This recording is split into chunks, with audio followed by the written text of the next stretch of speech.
I don't know what is the meaning of outsider for a national party. I am an Indian citizen by birth. I breathe Odisha. That's how I see it.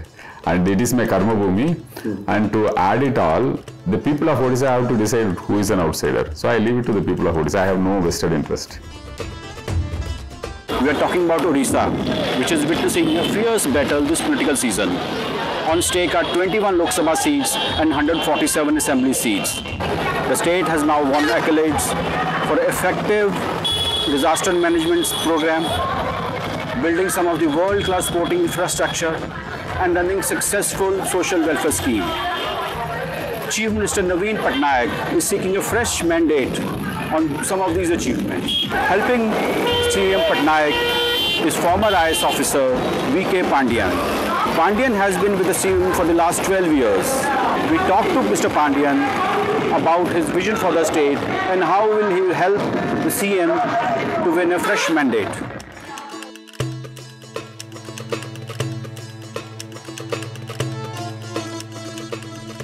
So what the new things you are promising to the people? So I heard that you have released the manifesto today. So what's a big... Actually, Naveen Babu's government is development in continuation.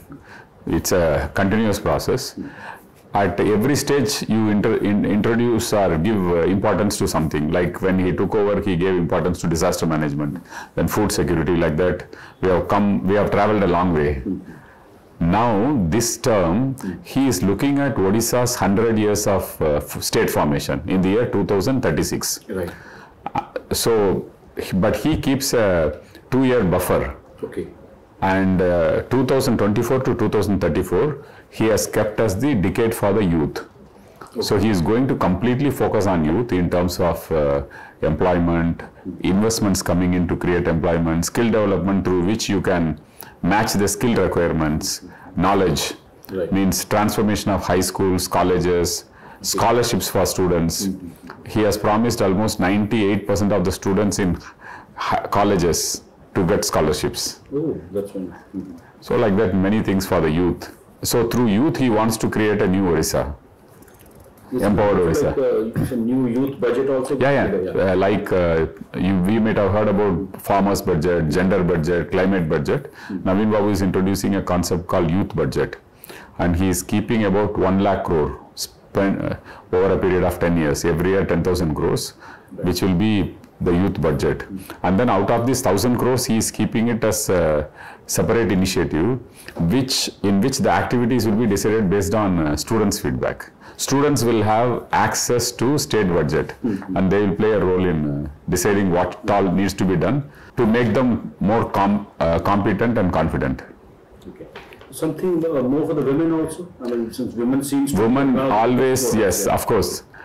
The Mission Shakti group members, one of their major demand was that when they retire, they should get pension, means when they are not active. So pensions he has committed. And then on an average, like last year, 15,000 crores they had taken as loan from banks, 15,000 crores. Okay. And the interest subvention is made by the Honorable CM. He is giving it at 0% interest. Oh. So this 15,000 crores, he is targeting to make it 25,000 crores, and in 5 years, 1,25,000 crores will go into Mission Shakti women, at 0% interest. So you see the impact it will have on their livelihood, economic activities, agriculture activities. So that's his idea, to empower women financially.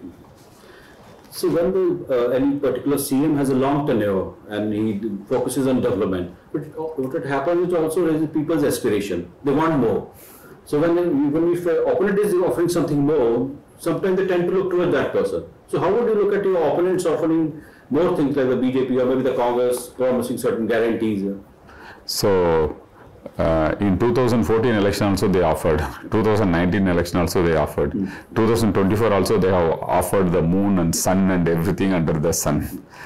But people are intelligent and they trust Naveen Babu. When he says something, he delivers.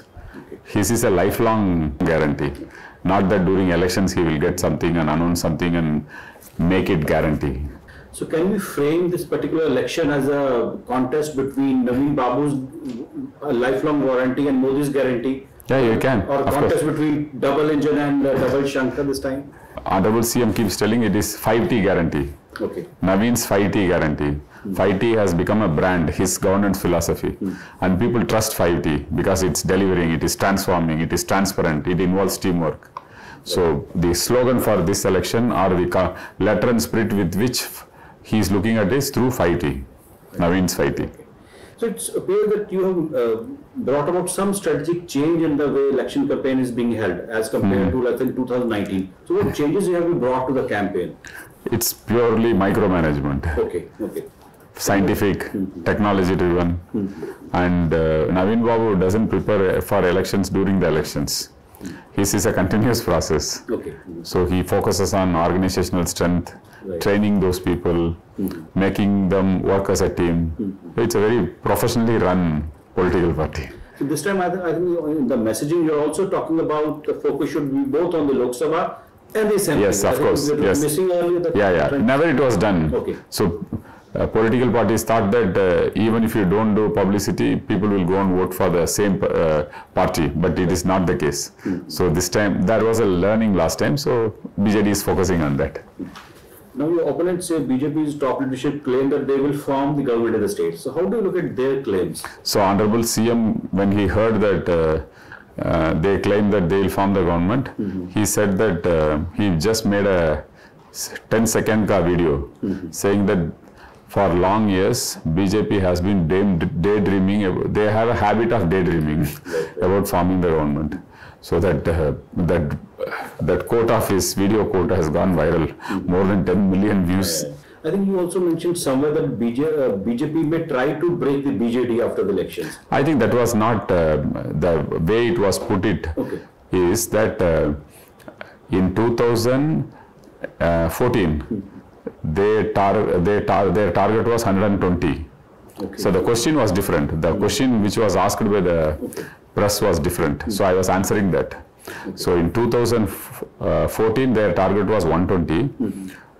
And they ended up with 10 or something. In 2019, their target was 80 or something. They ended up with whatever numbers, 20. Okay. And 2024, we heard that their internal target is only 40 or 50. So that is what I meant. That so how do they form government if their target itself is? I think after your reaction, I think one of the BJP I heard saying that they're in touch with a certain BJD. They have been telling this for last 2 decades. There could be Eknath Shinde from the BJD also. I hope you're okay. But Biju Janata Dal is not a party which wins with small margins. It has landslides. Nobody will dare, and BJD is such a strong political party. Nobody will dare to do anything to it. People respect, even the opposition respects. Now BJP talks about getting more than 400 seats. So how much do you think Odisha will contribute to that figure? It is to boost the confidence of their cadre. They have to come with these numbers and set a narrative. People are smart and they know that this is a narrative setting. So you think that they'll be able to maintain last time's figure? Or? No, they won't be able to maintain. Okay, they won't be able to maintain. I'm telling with all conviction, yeah. BJD will get more both in Assembly and in Parliament compared to 2019. Then how do you look at the Congress's challenge? I mean, do they pose a challenge in the state? Not much. Okay. Maybe in pockets, yes. Okay. Undivided Koraput, they have presence. Sundargarh, they have presence. Like 3-4 districts, they have presence. Okay. So one of the things we hear about that the western part of Odisha has been a tough ground for the BJD. That's why Honorable CM is contesting from that area. If BJD has a strike rate of 90% in coast or 90% plus in coast, around 90%, in Western Odisha it has 70-80%. So it's not like huge changes there. But Honorable CM always decides to contest from 2 constituencies because he wants that one more constituency. Just with that impact, it has a huge improvement, development. It's more development than political. I think one of the highlight of this Honorable CM's tenure this time was the development of Jagannath temple corridor. So how do you think, I mean, if we were to compare it with, let's say, Ram temple, so does it have a resonance among the people? Will it get votes for you? No, it was not done for votes at all. Naveen Babu doesn't do these things for votes. He can win elections with his otherwise his development work. He doesn't have to do temples or anything. This is his conviction that the temple has to be secured. Okay. There were security issues which was creating a lot of problems. It has to be protected for future generations. Such a great temple, one of the Char Dhams. Okay. Number one is security. Number two is to enhance the spiritual experience of pilgrims. Lakhs and lakhs of devotees who visit every day. Right. There was no parikrama earlier. And in Sanatan Dharma, Hinduism, one of the main ways of offering prayer is through parikrama. Right. So in this Char Dham, there was no space for parikrama. So that he ensured. And then pilgrim amenities. So it is, in fact, he had taken a big political risk by getting into this project. Okay. Because earlier also 2 chief ministers tried and they couldn't do it. Because the risks involved are too high. It's so sensitive. People can create rumors, defame you. Right. So it hits politically. But he decided that no, I will do it. People of Odisha has reposed so much faith in me, and they have so much faith in Lord Jagannath, whatever Jagannath culture and everything. People of Odisha are synonymous with Jagannath culture. So he wanted to do something for his people and to his Lord. So the project is complete? Absolutely. I think one of, I reading the BJP's promises, one of the promises maybe they'll try to find the missing key and hold an audit of the Ratni Bandar. So how do you look at it? I mean, it's just political narrative. Okay. People laugh at it. People laugh at it. I think like 40 years or something, the Ratni Bandar has not been opened. 40 years or something. And Honorable CM has formed a committee headed by a retired Supreme Court Justice to get into this and open it, and whatever documentation has been done as per court orders, they are doing it. So government has nothing to hide in these things. You've been ardent Lord Jagannath devotee. You also married a fellow Odia officer.